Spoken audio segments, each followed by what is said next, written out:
Hi friends, मैं हृदय स्वागत करता हूं आपका अपने यूट्यूब चैनल हृदयानंद भारद्वाज पर। आज दोस्तों हम इस वीडियो में इसरो का प्रीवियस ईयर क्वेश्चन पेपर को सॉल्व कराने वाले हैं। तो अगर आप इलेक्ट्रीशियन ट्रेड से बिलोंग करते हैं तो वीडियो को एंड तक बने रहिएगा।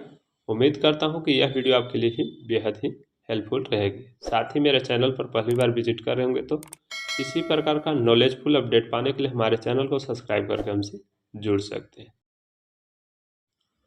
तो जैसा कि देख पा रहे हैं, हम इसकी ऑफिशियल साइट पर जाकर के इस क्वेश्चन पेपर को डाउनलोड किए हैं।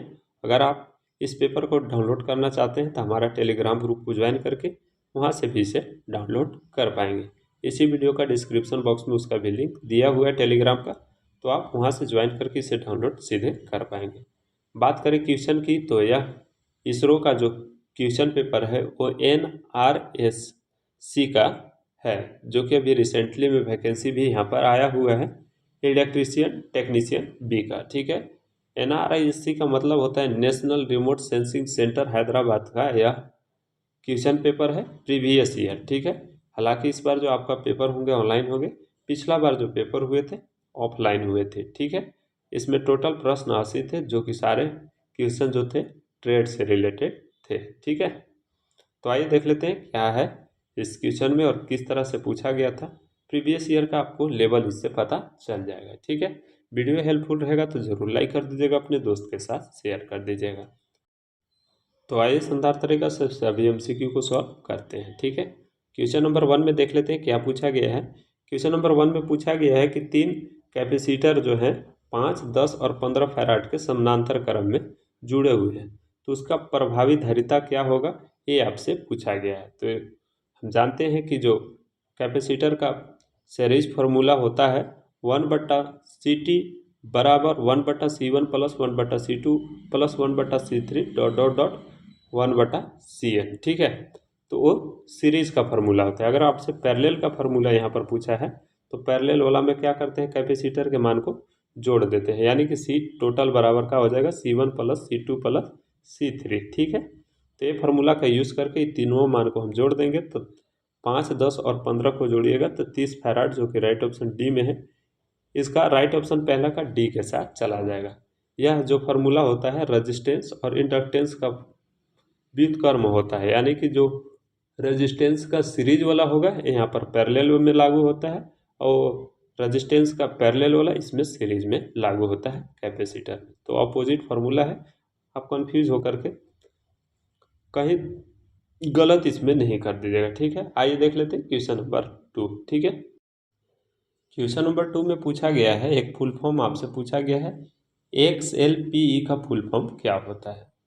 तो आप सभी लोग जानते हैं कि XLPE का फुल फॉर्म जो होता है क्रॉस लिंक पॉलीएथिलीन होता है, जो कि राइट ऑप्शन बी में है। तो दूसरा का राइट ऑप्शन बी के साथ चला जाएगा। बेहद महत्वपूर्ण फुल फॉर्म है, इसे आप ध्यान में रखिएगा। ठीक है, आइए अब नेक्स्ट देख लेते हैं क्वेश्चन नंबर 3। क्वेश्चन नंबर 3 में पूछा गया है MCCB का फुल फॉर्म क्या होता है। ठीक है, तो आप सभी लोग जानते हैं MCCB का फुल फॉर्म जो होता है मॉडलेट के सर्किट ब्रेकर होता है, जो कि यहाँ पर सी ऑप्शन में आपको देखने को मिल जाएगा। इसी प्रकार एक MCB होता है, MCB का फुल फॉर्म जो होता है मिनिएचर सर्किट ब्रेकर होता है। तो दोनों एक ही जैसा है, इसी का मॉडिफाई रूप MCCB होता है। बस इसे आप ध्यान में रखिएगा, दोनों में बस करंट रेटिंग का अंतर होता है, और यह दोनों जो है ओवरलोड तथा शॉर्ट सर्किट से प्रोटेक्शन देती है। तो फिलहाल हम तीसरा का राइट ऑप्शन सी के साथ चूज किए, इसे आप ध्यान में रखिएगा। ठीक है, तो आइए नेक्स्ट देख लेते हैं क्वेश्चन नंबर 4, जो कि बेहद महत्वपूर्ण है, और यह क्वेश्चन जो है बैटरी वाला चैप्टर से है। यहाँ पर आपसे पूछा गया है सामान्य लेड एसिड सेल बैटरी का प्रति सेल वोल्टेज कितना होता है। तो ये 4 ऑप्शन में से जब राइट ऑप्शन चूज कीजिएगा तो राइट ऑप्शन चौथा का सी के साथ चला जाएगा। ठीक है, सामान्य तौर पर जो लेड एसिड सेल बैटरी का प्रति सेल वोल्टेज होता है वो 2 वोल्ट होता है। अगर आपसे फुल चार्ज अवस्था में पूछ दिया जाएगा तो 2.2 वोल्ट होता है, जबकि डिस्चार्ज अवस्था में इसका जो वैल्यू होता है 1.8 वोल्ट होता है। तो ये सब आपको डाटा को आपको याद रखने होंगे। ठीक है, और एक और बात इसमें ध्यान रखिएगा, इसका प्लस जो टर्मिनल होता है धनात्मक सिरा वो लेड पर ऑक्साइड यानी कि PbO2 से सब बना होता है, जबकि ऋणात्मक सिरा इसका स्पंजी लेड का बना होता है। ठीक है, तो ये सारे डाटा को आप ध्यान में रखिएगा। तो किसी भी प्रकार के प्रतियोगिता परीक्षा के लिए आपको बेहद ही हेल्पफुल मिलेगा। ठीक है, तो चौथा का राइट ऑप्शन फिलहाल अभी हम सी के साथ चूज किए। तो आइए नेक्स्ट देख लेते हैं क्वेश्चन नंबर 5, जो कि बेहद महत्वपूर्ण है। क्वेश्चन नंबर 5 में पूछा गया है एसपीवी सेल का फुल फॉर्म क्या होता है। ठीक है, यानी कि क्या है आपसे पूछा गया, तो इसका फुल फॉर्म आपको बताना है। तो इसके भी 4 ऑप्शन दिए गए हैं और 4 ऑप्शन में से जब राइट ऑप्शन चूज कीजिएगा तो पांचवा का राइट ऑप्शन जो है डी के साथ चला जाएगा। एसपीवी का फुल फॉर्म जो होता है सोलर फोटोवोल्टेइक सेल होता है। तो पांचवा का राइट ऑप्शन हम डी के साथ चूज किए और इस सेल का उपयोग हम धूप ऊर्जा को विद्युतीय ऊर्जा के रूप में बदलने के लिए उपयोग करते हैं। तो राइट ऑप्शन अभी हम पांचवा का डी के साथ चूज किए, इसे आप ध्यान में रखिएगा। ठीक है, आइए नेक्स्ट देख लेते हैं क्वेश्चन नंबर 6। क्वेश्चन नंबर 6 भी बेहद महत्वपूर्ण है। यहाँ पर आपसे पूछा गया क्वेश्चन नंबर 6 में सर्किट को बिना तोड़े विद्युत धारा का मेजर करने वाले उपकरण का क्या नाम है। तो इसके भी 4 ऑप्शन दिए गए हैं। 4 ऑप्शन में से जब राइट ऑप्शन चूज कीजिएगा तो छठा का राइट ऑप्शन सी के साथ चला जाएगा। सर्किट को बिना तोड़े हुए अगर हमको धारा का मेजर करना है तो क्लैंप मीटर का प्रयोग करते हैं। क्लैंप मीटर का दूसरा नाम जो होता है टोंग टेस्टर रहता है, इसे आप ध्यान में रखिएगा। कभी कभी टोंग टेस्टर पूछ देगा तो इससे आपको कंफ्यूज नहीं होना है। ठीक है, टोंग टेस्टर और यहाँ पर क्लैंप मीटर दोनों एक ही उपकरण है, अलग अलग इसके नाम है। ठीक है, और यह सीटी के सिद्धांत पर कार्य करता है क्योंकि यह भी धारा को मेजर करने के लिए ही उपयोग किया जाता है। बाकी गैल्वेनोमीटर का उपयोग हम कहाँ करते हैं आप अगर जानते होंगे तो ज़रूर इसी वीडियो के कमेंट बॉक्स में बताइएगा। ठीक है, तो आइए अब नेक्स्ट देख लेते हैं क्वेश्चन नंबर 7, जो कि बेहद महत्वपूर्ण है। क्वेश्चन नंबर 7 में पूछा गया है इंडक्टिव परिपथ के पावर फैक्टर सुधारने के लिए कौन सा संघटक का उपयोग किया जाता है। तो हम जानते हैं कि लोड को 3 भाग में बांटते हैं, इंडक्टिव लोड, कैपेसिटिव लोड और रजिस्टिव लोड। तो इसे आप ध्यान में रखिएगा, तीनों प्रकार के लोड। और इंडक्टिव जो लोड होता है इसकी पावर फैक्टर को सुधारने के लिए हम जो प्रयोग करते हैं कैपेसिटर का प्रयोग करते हैं। तो कैपेसिटर जो है राइट ऑप्शन सी में है, तो 7वां का राइट ऑप्शन सी के साथ चला जाएगा। ठीक है, और इसको किस क्रम में जोड़ा जाता है, तो लोड के समानांतर क्रम में जोड़ा जाता है, इसे आप ध्यान में रखिएगा। ठीक है, तो बेहद महत्वपूर्ण है। यहाँ पर हम 7वां का राइट ऑप्शन सी के साथ चूज किए। ठीक है, तो आइए नेक्स्ट देख लेते हैं क्वेश्चन नंबर 8, जो कि बेहद महत्वपूर्ण है। क्वेश्चन नंबर 8 में पूछा गया है रिएक्टिव पावर को किससे दर्शाया जाता है। तो इसके भी 4 ऑप्शन दिए गए हैं। जब राइट ऑप्शन चूज कीजिएगा तो रिएक्टिव पावर को हम kVAR से डिनोट करते हैं। तो राइट ऑप्शन यहाँ पर हम डी के साथ चूज किए, इसे आप ध्यान में रखिएगा। बाकी किलोवाट को हम एक्टिव पावर से डिनोट करते हैं, kVA को हम अपरांट पावर बोलते हैं और kWH को हम इलेक्ट्रिक पावर बोलते हैं। तो ये भी डाटा को आप ध्यान में रखिएगा। 8वां का राइट ऑप्शन हम डी के साथ चूज किए। तो आइए अब नेक्स्ट देख लेते हैं क्वेश्चन नंबर 9, जो कि बेहद महत्वपूर्ण है। क्वेश्चन नंबर 9 में पूछा गया है विद्युत शॉक को रोकने के लिए सर्किट में किसका उपयोग किया जाता है। यानी कि इलेक्ट्रिक शॉर्ट से जब हमको प्रोटेक्शन चाहिए तो किस प्रकार के सर्किट ब्रेकर का हम प्रयोग करेंगे। ठीक है, तो इसके भी 4 ऑप्शन दिए गए हैं। पहला ऑप्शन है एमसीबी, दूसरा ऑप्शन है एमसीसीबी, तीसरा ऑप्शन है अटेस्टर और चौथा ऑप्शन है आरसीसीबी। तो ये 4 ऑप्शन में से जब राइट ऑप्शन चूज कीजिएगा तो 9वां का राइट ऑप्शन जो है डी के साथ चला जाएगा। ठीक है, एमसीबी और एमसीसीबी के बारे में अभी हम आपको ऊपर में ही बताएं, यह ओवरलोड तथा शॉर्ट सर्किट से प्रोटेक्शन देती है, जबकि आरसीबी जो है इलेक्ट्रिकल शॉक से भी हमें प्रोटेक्शन देती है। आरसीसीबी हो गया, इसी तरह एक होता है ईएलसीबी, अर्थ लीकेज सर्किट ब्रेकर। तो ध्यान में रखिएगा, आरसीसीबी जो होता है हमें इलेक्ट्रिक शॉक से प्रोटेक्शन देती है। तो राइट ऑप्शन अभी हम 9वां का डी के साथ चूज किए। ठीक है, आइए अब नेक्स्ट देख लेते हैं क्वेश्चन नंबर 10, जो कि बेहद महत्वपूर्ण है। क्वेश्चन नंबर 10 में पूछा गया है विद्युत ऊर्जा के 1 यूनिट किसके बराबर होता है। तो इसके भी 4 ऑप्शन दिए गए हैं।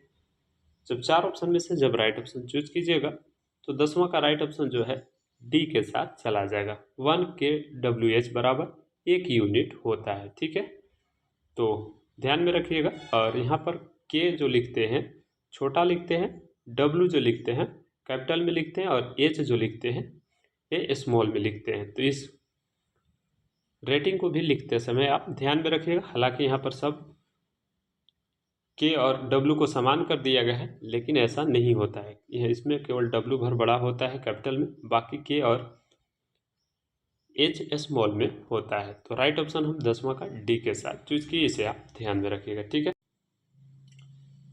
तो आइए नेक्स्ट देख लेते हैं क्वेश्चन नंबर 11, जो कि बेहद महत्वपूर्ण है। और यह क्वेश्चन जो है कलर कोड से है। आपसे पूछा गया है कि 56 किलो ओम के लिए कलर कोड क्या होगा। तो बेहद आसान क्वेश्चन है। यहाँ पर इसको आसानी से आप पकड़ लेंगे जैसा ऑप्शन दिया गया है, लेकिन फिर भी आपको थोड़ा सा ट्रिक याद दिला दूँ। B B Roy great Britain very good wife. तो यहाँ पर 56 किलो ओम जो है, इस तरह से हम इसको लिख सकते हैं। 56 किलो ओम को 10 के पावर 3 ओम लिख सकते हैं, ठीक है। तो ये तीसरी पट्टी के बारे में दर्शाता है। तीसरा नंबर पर कौन होता है, तो बीबी रॉय में चलेंगे हम, BBROY, ठीक है। Great Britain very good wife होता है। तो यहाँ पर देखिए, ये तीसरा पट्टी में कौन सा है, नारंगी है। नारंगी यानी कि ऑरेंज 3 नंबर पर, ठीक है। और 5वां नंबर पर कौन होता है, तो 5वां नंबर पर ग्रीन होता है, इसलिए ग्रीन का एक ही ऑप्शन है, राइट ऑप्शन हम सी के साथ चले जाएंगे। और 6ठा नंबर पर कौन होता है, तो यहाँ पर ब्लू होता है। तो ये आप आसानी से इसे मिला लीजिएगा। हालांकि इसके ऊपर एक हम जल्द वीडियो आपको देने वाले हैं कलर कोड के ऊपर, तो कोई भी डाउट नहीं रहेगा। बहुत सारे इससे रिलेटेड ओनली MCQ कराएंगे कलर कोड से।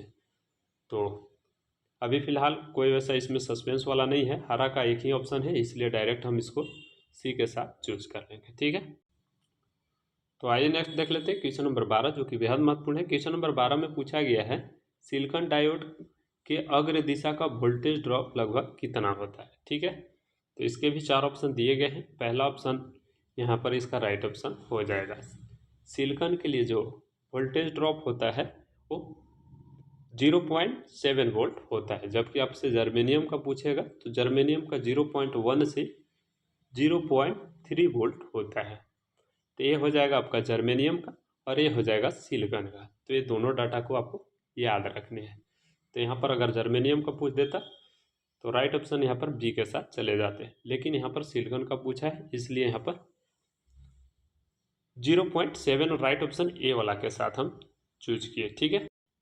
तो आइए नेक्स्ट देख लेते हैं क्वेश्चन नंबर 13, जो कि बेहद महत्वपूर्ण है। क्वेश्चन नंबर 13 में पूछा गया है एक RC सर्किट में यदि C = 1 माइक्रोफैराड और R = 1 किलो ओम है तो समय स्थिरांक क्या होगा, ये आपसे पूछा गया है, ठीक है।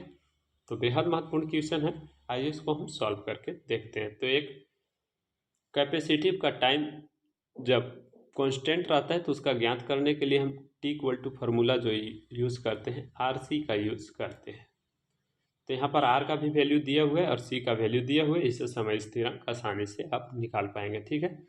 तो R का वैल्यू जो है कितना दिया हुआ है, R का वैल्यू 1 किलो ओम दिया हुआ है। तो 1 गुने कर सकते हैं 10 के पावर 3, ठीक है। और यहाँ पर C का वैल्यू दिया हुआ है 1 माइक्रोफैराड, यानी कि 1 गुने 10⁻⁻6। तो इसका माइनस का और प्लस का काट दीजिएगा, तो 10 के पावर -3 बचेगा। 10 के पावर -3 को हम 1 मिली सेकेंड बोल सकते हैं, जो कि राइट ऑप्शन सी में है, इसे आप ध्यान में रखिएगा, ठीक है। तो बेहद आसान क्वेश्चन है, आप उम्मीद करता हूँ कि सभी क्वेश्चन को बेहतरीन तरीका से समझ पा रहे होंगे, ठीक है। तो आइए नेक्स्ट देख लेते हैं क्वेश्चन नंबर 14, जो कि बेहद महत्वपूर्ण है। यहाँ पर थोड़ा सा हिंदी इसमें गलत दे दिया है, आप इंग्लिश वाला से समझ सकते हैं। यहाँ पर आपसे पूछा गया है क्वेश्चन नंबर 14 में कि चुंबकीय क्षेत्र में धारा के प्रवाह के परिवर्तन को रोकने के लिए किसका उपयोग किया जाता है परिपथ में। तो जब इसका राइट ऑप्शन चूज कीजिएगा 4 में से, तो राइट ऑप्शन सी के साथ चला जाएगा। धारा में परिवर्तन का जो विरोध करता है उसको हम इंडक्टर कहते हैं, तो राइट ऑप्शन सी के साथ चला जाएगा।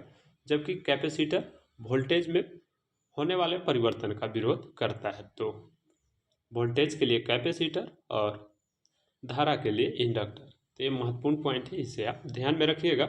14 का राइट ऑप्शन सी के साथ चूज किए। तो आइए अब नेक्स्ट देख लेते हैं क्वेश्चन नंबर 15, जो कि बेहद महत्वपूर्ण है। क्वेश्चन नंबर 15 में पूछा गया है एक 100 ओम प्रतिरोधक अपने टर्मिनल के बीच 20 वोल्ट के सामना करने के लिए क्षमता कितना होगा। यानी आपसे यहाँ पर जो पूछा गया पावर पूछा गया कि पावर रेटिंग क्या होगा। जिसमें आपको क्या क्या दिया हुआ है, आर का वैल्यू दिया हुआ है और भी का वैल्यू दिया हुआ है। तो पावर वाला फार्मूला जो होता है P बराबर V² बट्टा आर होता है, जो कि V का वैल्यू कितना दिया है, 20 वोल्ट दिया हुआ है, तो 20 गुने 20 कर देंगे और बट्टा आर का वैल्यू 100 ओम दिया हुआ है। तो 20 गुने 20 कीजिएगा तो 400, 400 को 100 से भाग दीजिएगा तो 4 वाट जो है कौन सा ऑप्शन में है, थोड़ा सा इसको हम स्किप करते हैं। 4 वाट जो है यहाँ पर डी ऑप्शन में है, इसलिए 15 का राइट ऑप्शन हम डी के साथ चूज किए। इसे आप ध्यान में रखिएगा। उम्मीद करता हूँ कि एक छोटा सा न्यूमेरिकल को आप आसानी से समझ गए होंगे। ठीक है, तो आइए नेक्स्ट देख लेते हैं क्वेश्चन नंबर 16, जो कि बेहद महत्वपूर्ण है। क्वेश्चन नंबर 16 में पूछा गया है बीजेटी में सबसे छोटा क्षेत्र किसका होता है। तो इसके भी 4 ऑप्शन दिए गए हैं। जब राइट ऑप्शन चूज कीजिएगा तो सबसे छोटा क्षेत्र जो होता है और पतला क्षेत्र जो होता है बेस का होता है, तो राइट ऑप्शन हम यहाँ पर ए के साथ चूज करेंगे। और बीजेटी के जो फुल फॉर्म होता है बाईपोलर जंक्शन ट्रांजिस्टर होता है, इसे भी आप ध्यान में रखिएगा। और बेस जो होता है इसमें कम डोपिंग होता है और सबसे अधिक डोपिंग जो होता है एमीटर में होता है, जबकि सबसे बड़ा क्षेत्र जो होता है कलेक्टर का होता है। तो ये सारे पॉइंट जो हैं आपको ध्यान रखने होंगे। ठीक है, तो 16 का राइट ऑप्शन अभी फिलहाल हम ए के साथ चूज किए। ठीक है, तो आइए नेक्स्ट देख लेते हैं क्वेश्चन नंबर 17, जो कि बेहद महत्वपूर्ण है। क्वेश्चन नंबर 17 में एक जो है क्वेश्चन यहाँ पर मैथ से दे दिया है, आप इसे कैलकुलेट कर सकते हैं। ठीक है, क्वेश्चन में पूछा गया है कि 55 का स्क्वायर माइनस 45 का स्क्वायर का मान क्या होगा। तो दोनों का स्क्वायर करके आप इसके मान को घटा दीजिएगा तो राइट ऑप्शन आ जाएगा। और राइट ऑप्शन क्या आएगा, इसी वीडियो को कमेंट बॉक्स में आपको कमेंट करके बता देना है कि राइट ऑप्शन ए, बी, सी या डी होगा। ठीक है, अगर राइट ऑप्शन आपका आता है तो मैं रिप्लाई कर दूंगा। बेहद आसान क्वेश्चन है, इसे आप ध्यान में रखिएगा। ठीक है, आइए अब नेक्स्ट देख लेते हैं क्वेश्चन नंबर 18, जो कि बेहद महत्वपूर्ण है। 18 में पूछा गया है आपसे किसी मशीन की दक्षता अधिकतम कब होती है। तो बेहद महत्वपूर्ण क्वेश्चन है। इसके भी 4 ऑप्शन दिए गए हैं। जब राइट ऑप्शन चूज कीजिएगा तो किसी भी डीसी मशीन हो या ट्रांसफार्मर हो, उसकी दक्षता तब होती है अधिक जब उसका कांस्टेंट लॉस और वेरिएबल लॉस आपस में बराबर होते हैं। तो राइट ऑप्शन यहाँ पर हम 18 का बी के साथ चूज करेंगे। इसे आप ध्यान में रखिएगा। स्थिर लॉस और अस्थिर लॉस जब आपस में बराबर होंगे तो उस मशीन की दक्षता अधिक होगी, चाहे डीसी मशीन हो चाहे ट्रांसफार्मर हो। तो राइट ऑप्शन 18 का हम बी के साथ चूज किए। ठीक है, तो आइए नेक्स्ट देख लेते हैं क्वेश्चन नंबर 19, जो कि बेहद महत्वपूर्ण है। क्वेश्चन नंबर 19 में पूछा गया है एक आरएलसी श्रृंखला अनुवाद सर्किट में अनुवाद आवृत्ति पर क्या होता है। तो हम जानते हैं कि जो आरएलसी सर्किट होती है वो इंडक्टिव रिएक्टेंस कैपेसिटिव रिएक्टेंस के बराबर होता है, अर्थात एक्सएल बराबर एक सी होता है। तो इसे आप ध्यान में रखिएगा। एक्सएल बराबर एक सी जो है राइट ऑप्शन यहाँ पर सी वाला ऑप्शन में है, तो 19 का राइट ऑप्शन सी के साथ चला जाएगा। इस प्रकार के सर्किट में वोल्टेज व धारा के बीच अगर आपको फेज अंतर पूछ देगा तो फेज अंतर इसका जो है 0 होता है, तो इसे भी ध्यान में रखिएगा। इसका फेज अंतर 0 होता है तथा पावर फैक्टर अगर आपसे पूछ देगा तो इसका पावर फैक्टर का मान 1 होता है। तो ये सारे डाटा हैं जो आपको ध्यान रखते होंगे। 19 का राइट ऑप्शन हम सी के साथ अभी चूज किए। ठीक है, तो आइए नेक्स्ट देख लेते हैं क्वेश्चन नंबर 20, जो कि बेहद महत्वपूर्ण है। क्वेश्चन नंबर 20 में पूछा गया है किसी केबल का इंसुलेशन रिलेटिव परमेबिलिटी 4 है, अगर उसका इंसुलेशन के रिलेटिव परमेबिलिटी को बदल करके 2 कर दिया जाता है तो केबल के कैपेसिटेंस पर क्या असर पड़ेगा। तो बेहद महत्वपूर्ण क्वेश्चन है, थोड़ा सा ध्यान दीजिएगा। रिलेटिव परमेबिलिटी को हम सापेक्ष विद्युतशीलता हिंदी में कहते हैं। इसे अन्य नाम जो है डाइलेक्ट्रिक कांस्टेंट के भी नाम से जाना जाता है।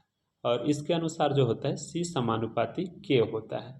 तो अगर के का मान 4 से 2 हो जाएगा तो कैपेसिटेंस पर जो प्रभाव पड़ेगा इसका मान भी आधा हो जाएगा, यानी कि 4 से 2 आधा हुआ तो कैपेसिटेंस का भी मान भी आधा हो जाएगा, जो कि राइट ऑप्शन ए में है। इसे आप ध्यान में रखिएगा। बेहद महत्वपूर्ण क्वेश्चन है, ऐसा नहीं कि यहाँ पर 4 गुना कर दीजिएगा, ठीक है, वो गलत हो जाएगा।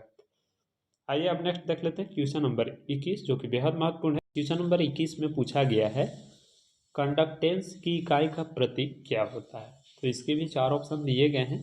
कंडक्टेंस का यूनिट जो होता है वो महो होता है और महो को हम उल्टा ओम के द्वारा दर्शाते हैं, जो कि राइट ऑप्शन ए में है। इसे आप ध्यान में रखिएगा। 21 का राइट ऑप्शन ए के साथ चूज करेंगे। ठीक है, आइए नेक्स्ट देख लेते हैं क्वेश्चन नंबर 22। क्वेश्चन नंबर 22 में पूछा गया है धारिता की इकाई क्या होता है। तो इसके भी 4 ऑप्शन दिए गए हैं।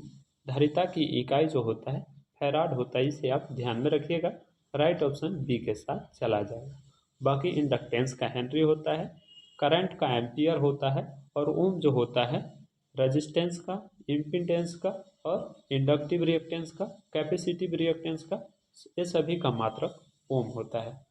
तो 22 का राइट ऑप्शन अभी हम बी के साथ चूज किए। ठीक है, तो आइए नेक्स्ट देख लेते हैं क्वेश्चन नंबर 23, जो कि बेहद महत्वपूर्ण है। क्वेश्चन नंबर 23 में पूछा गया है एक डिस्ट्रीब्यूशन ट्रांसफार्मर का सेकेंडरी वाइंडिंग को किस में जोड़ा जाता है। तो इसके भी 4 ऑप्शन दिए गए हैं। 4 ऑप्शन में से जब राइट ऑप्शन चूज कीजिएगा तो 23 का राइट ऑप्शन बी के साथ चला जाएगा। उसका सेकेंडरी वाइंडिंग जो होती है स्टार में हमेशा जुड़ी होती है। स्टार में जुड़ने का कई कारण हो सकते हैं, जैसे कि स्टार में जोड़ने से हमें न्यूट्रल मिल जाता है, और न्यूट्रल मिल जाने से उसको अर्थिंग करके वोल्टेज को आसानी से बैलेंस कर लेते हैं।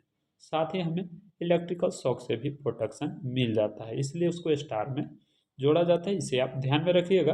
23 का राइट ऑप्शन बी के साथ हम चूज किए। आइए नेक्स्ट देख लेते हैं क्वेश्चन नंबर 24, जो कि बेहद महत्वपूर्ण है और बेहद ये भी क्वेश्चन आसान है। क्वेश्चन नंबर 24 में पूछा गया है कंडक्टर का क्या गुण होता है। तो इसके भी 4 ऑप्शन दिए गए हैं। जब 4 ऑप्शन में से जब राइट ऑप्शन चूज कीजिएगा तो 24 का राइट ऑप्शन ए के साथ चला जाएगा। कंडक्टर का जो गुण होना चाहिए शून्य प्रतिरोध या न्यूनतम प्रतिरोध होना चाहिए। इसके अलावा इसमें तन्यता, आघातवर्धता तथा यांत्रिक शक्ति रूप से मजबूत होना चाहिए किसी भी कंडक्टर।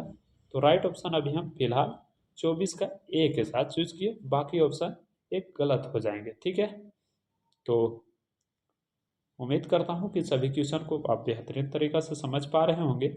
आइए नेक्स्ट देख लेते हैं क्वेश्चन नंबर 25। क्वेश्चन नंबर 25 में पूछा गया है प्रतिरोध के लिए सूत्र क्या होता है।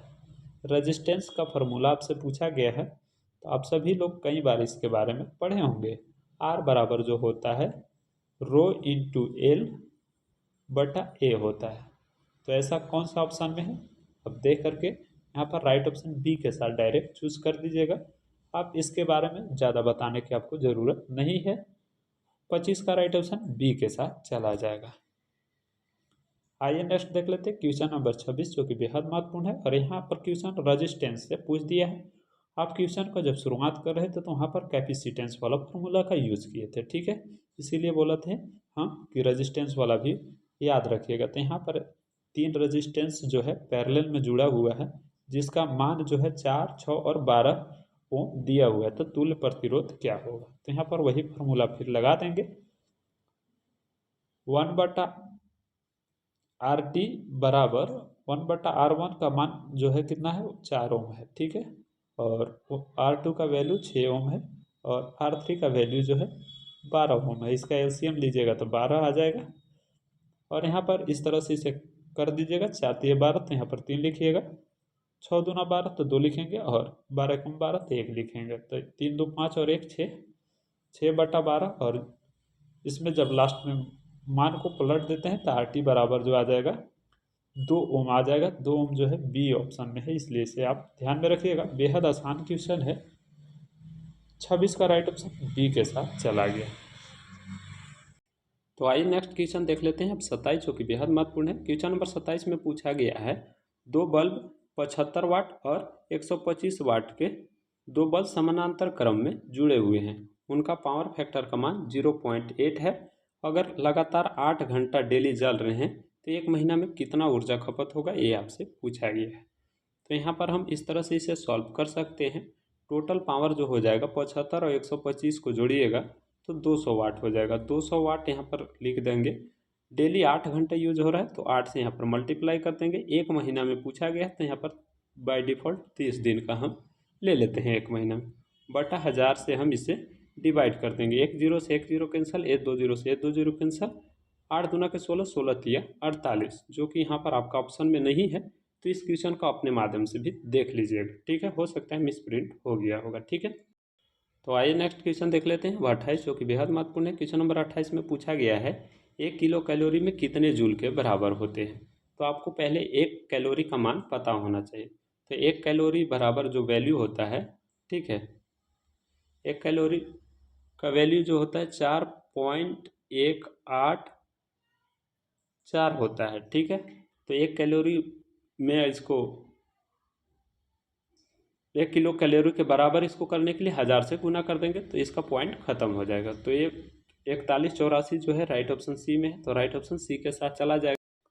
तो आइए नेक्स्ट देख लेते हैं क्वेश्चन नंबर 29 जो कि बेहद महत्वपूर्ण है। क्वेश्चन नंबर 29 में पूछा गया है डेल्टा कनेक्शन सर्किट में फेज वोल्टेज किसके बराबर होता है।